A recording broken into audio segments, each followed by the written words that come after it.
दिल्ली सरकार जो नई शराब नीति लेकर आई थी, जिस पर ईडी की जांच चल रही है, अब उस मामले में 2 नवंबर को दिल्ली के मुख्यमंत्री अरविंद केजरीवाल को भी समन भेजा गया है। इस बारे में बातचीत करने के लिए हमारे साथ आम आदमी पार्टी के वरिष्ठ नेता और कैबिनेट मंत्री सौरभ भारद्वाज हैं। सौरभ, पहले मनीष सिसोदिया की बेल सुप्रीम कोर्ट से रिजेक्ट हो जाती है, उसके बाद आम आदमी पार्टी के जो मुखिया हैं और दिल्ली के मुख्यमंत्री अरविंद केजरीवाल को समन भेजा जाता है। ये जो स्थिति इस वक्त नज़र आ रही है, पहली बात तो ये पूछना चाहेंगे, आम आदमी पार्टी के लिए कितनी मुश्किलें हैं, और आम आदमी पार्टी जो कह रही है कि बीजेपी घबरा गई है इसलिए ये सब हो रहा है, क्यों आपको ऐसा लगता है? देखिए, अगर कोई इन्वेस्टिगेशन मेरिट पे हो, सबूतों पे हो, तो वो अलग पहचान में आती है। सुप्रीम कोर्ट का फैसला नहीं आया।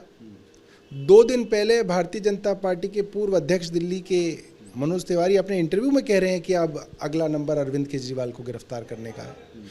उन्हें कैसे मालूम है कि अरविंद केजरीवाल को गिरफ्तार किया जाएगा? अरविंद केजरीवाल जी को तो सम्मन भी नहीं आया था। उसके 2 दिन बाद अरविंद केजरीवाल जी को सम्मन आ जाता है। ये तो साफ कर देता है कि पूरी की पूरी जो साजिश है, ये एक राजनीतिक साजिश है। ईडी को जो स्क्रिप्ट है, जो पूरी की पूरी पटकथा है, वो भारतीय जनता पार्टी से दी जाती है। तभी तो मनोज तिवारी जी को मालूम है, वरना किसी को कैसे मालूम है? और ये इसलिए मालूम है क्योंकि लड़ाई राजनीतिक है। लड़ाई ये है कि आम आदमी पार्टी को खत्म करना है। अब खत्म कैसे करेंगे? आप इनकी लीडरशिप को जो है जेल में डाल दीजिए, पार्टी खत्म हो जाएगी, ऐसी सोच है। मगर आम आदमी पार्टी को जब जब खत्म करने की कोशिश की है, आम आदमी पार्टी और ज़्यादा मजबूत होकर जो है रिबाउंड करती है।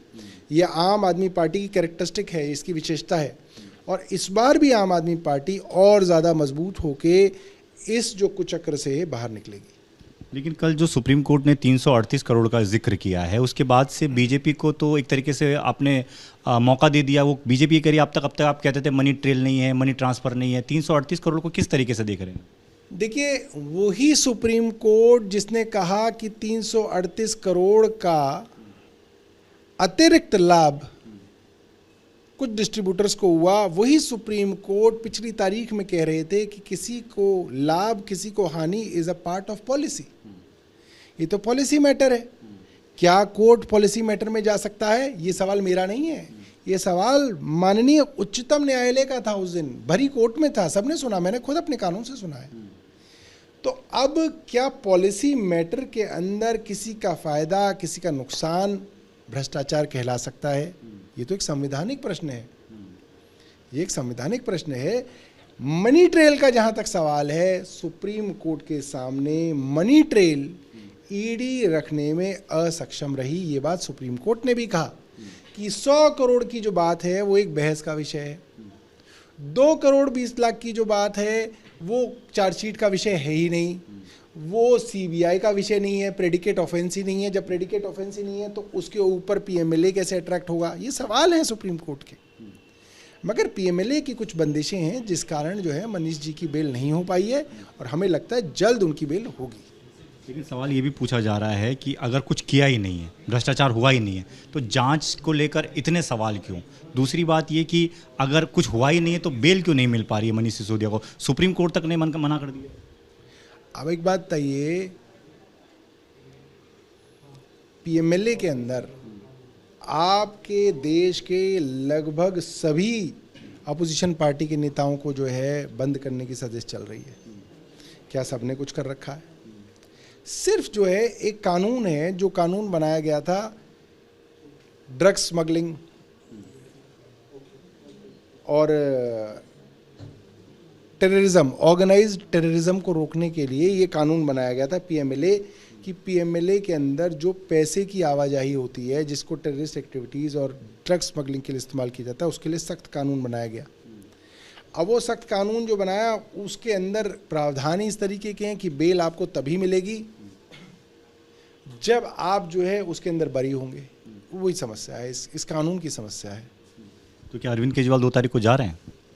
अरविंद केजरीवाल जी को 2 तारीख को बुलाया गया है। हम हमेशा जो है जांच के अंदर जो है सहयोग देते हैं। मेरी केजरीवाल जी से बात नहीं हुई, बट हमारी पार्टी हमेशा सहयोग करती है। सर, एक सवाल ये भी पूछा जा रहा है कि इंडिया गठबंधन का आप पार्ट हैं, आम आदमी पार्टी, अभी तक जब से मनीष सिसोदिया की बेल रिजेक्ट हुई है और अरविंद केजरीवाल को नोटिस आया, किसी और समर्थन किसी ने अभी तक जताया नहीं है, खासतौर पर कांग्रेस की भी बात करें। आप जो हैं हमेशा खुलकर सामने आते हैं समर्थन में, जब राहुल गांधी को सजा हुई थी 2 साल की, ऐसा क्यों नज़र आता है? ये गठबंधन क्यों एक साथ नज़र नहीं आता है इन सब मामलों में? अब देखिए, जहाँ तक ईडी सीबीआई की गिरफ्तारियों की और छापेमारी की बात है, आज तो हर एक पे छापा पड़ रहा है। कौन किसके लिए शोक मनाए? अब ममता बनर्जी के चौथे मंत्री जो है ईडी ने गिरफ्तार कर लिए। राजस्थान के मुख्यमंत्री के बेटे को ही ईडी ने सम्मन कर रखा है। छत्तीसगढ़ के मुख्यमंत्री को पीछे रोज जो है ईडी पड़ी रहती है। कर्नाटक के अंदर डीके शिव कुमार के पीछे जो है ईडी पड़ी हुई है। तो हर राज्य के अंदर जो अपोजिशन पार्टीज हैं उनके पीछे पड़ी हुई है। तो इसके अंदर तो सभी लोग जो है इसको सह रहे हैं, इसको देख रहे हैं। तो अभी लगता है कि गठबंधन अभी भी मजबूत है, उसमें कोई दरार नहीं है? गठबंधन तो जैसा था वैसा ही है। उसके अंदर अपनी अपनी जो पॉलिटिकल पार्टी हैं वो अपने अपने राज्यों के अंदर चुनाव लड़ रही हैं।